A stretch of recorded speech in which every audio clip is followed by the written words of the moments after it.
Hey there, and welcome to today's Explainer. We're going to take a pretty fascinating journey today, looking at something you probably walk past every single day without giving it a second thought. But instead of just skimming the surface, we are going on a full-blown factory tour. We're going to demystify the complex, honestly incredible biochemistry of a simple plant leaf. I promise you by the end of this Explainer, you will absolutely never look at a piece of greenery the same way again. So, to kick things off, let's look at this great question posed by Unicus olympiads. It's the perfect hook for us today. It's so easy to just think of plants as static background objects. They don't walk around, they don't hunt, they just sort of sit there in the dirt, right? Well, actually, wrong. The reality is that leaves don't just sit there at all. They are highly active, super dynamic structures that are continuously working to manufacture energy. They are quite literally the food factories of the natural world. To really set the stage for our tour, check out this quote from the science curriculum at Orchids International School. It says, "A leaf is like a small food factory in a plant that produces food by taking sunlight, water, and carbon dioxide." This just brilliantly hits the nail on the head for our core theme today. These miniature, silent factories aren't just feeding the plant itself. The energy they generate gets passed up through every level of the entire food chain. Ultimately, they're the power plants keeping us alive, too. Okay, let's quickly glance at our tour map for today. We've got 1. Nature's ultimate food factory. 2. Blueprint of a leaf. 3. The microscopic machinery. 4. Sunlight to sugar. And 5. More than just food. Let's dive right in. Stop number 1, nature's ultimate food factory. Just like any heavy-duty industrial factory, a leaf needs a constant, steady stream of raw materials to keep the lights on. The fundamental manufacturing process happening here is called photosynthesis. Basically, the plant takes sunlight, carbon dioxide, and water to whip up sugar, which is its main energy source. And, super luckily for us, it releases oxygen as a byproduct. The real magic ingredient making this entire assembly line work is chlorophyll. That's the chemical that actually gives a factory its distinct green color. All right, moving to part 2, blueprint of a leaf. Before we step inside the factory, let's take a look at the architectural exterior. The leaf is protected by a waxy cuticle. Think of this as a vital weather seal that stops the factory's internal water supply from just evaporating into thin air. Right beneath that seal is the upper epidermis. And what's really fascinating here is that this layer is completely transparent. It acts exactly like a giant skylight, allowing maximum solar radiation to stream straight down into the interior.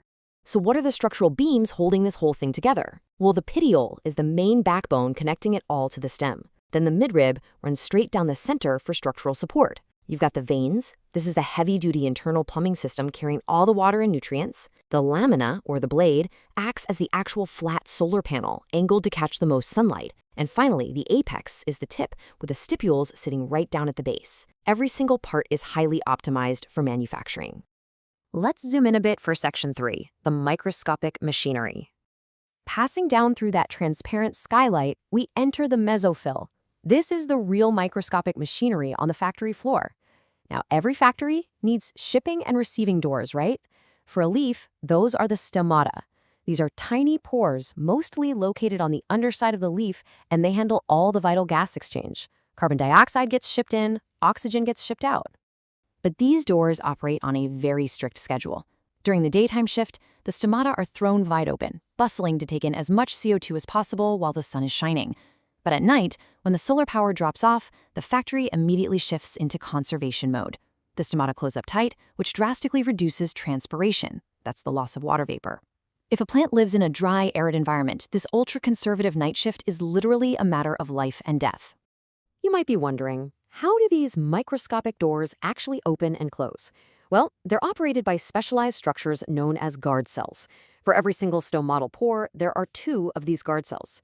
They have this unique shape, often described as looking like little crescent moons or tiny sausages. When the sun comes up, these guard cells physically inflate and swing the stomatal doors open, so photosynthesis can start up again. It is just a stunning piece of autonomous bioengineering. Which brings us to section 4, sunlight to sugar. We are finally stepping into the true engine room of this whole operation, the chloroplasts. To understand how intangible sunlight actually transforms into tangible sugar here, we can look to some great research from the International Research Journal of Plant Science by Nagma Khan. This research perfectly maps out the incredibly intricate, multi-stage chemical assembly line that, let's be real, sustains pretty much all life on Earth. While turning sunlight to sugar sounds like a simple magic trick, it actually unfolds in 4 progressive phases.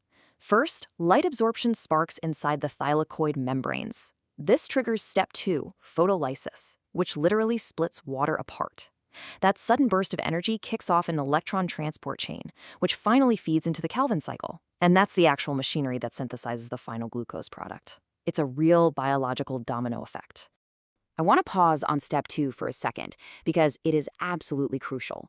Photolysis. When chlorophyll absorbs sunlight in a specific region called photosystem 2, it gets super excited and actually loses electrons. To replenish those lost electrons, the factory does something mind-blowing. It rips water molecules apart into oxygen, protons, and electrons. This one specific microscopic step, photolysis, is what creates the oxygen byproduct that gets vented out through the stomata. Think about that. Every breath of oxygen you take is the direct result of a plant just trying to replace some lost electrons in its engine room. And that leads us to our final stop, Section 5, more than just food.